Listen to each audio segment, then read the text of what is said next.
Chief Advisor Professor Mohammad Yunus today said the first phase of the interim government has ended and the second phase has begun through political dialogue. Yunus made the remark at the first meeting of the National Consensus Commission with political parties at the Foreign Service Academy.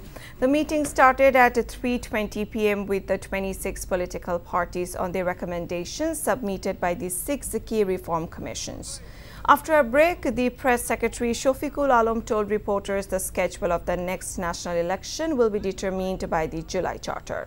The chief advisor has already stated that the election could take place by December. বলেছে তোমাদের কি চাই আমরা তোমাদের সাথে আছি এবং একই সাথে ইউনাইটেড নেশনের পূর্ণ সমর্থন আছে এবং উনি বলেছেন যে যেই প্রতিবেদনটা আসলো ইউনাইটেড নেশনের হিউম্যান রাইটস কমিশনের যে রিপোর্টটা আসলো এতে মোটামুটি এখন পুরো পৃথিবী জানতে পেরেছে কি রকমের ভয়ানক একটা হত্যাযজ্ঞ হয়েছিল এবং কে অর্ডার করেছিল এবং কিভাবে এই বাংলাদেশের মানুষের অধিকার হরণ করেছিল।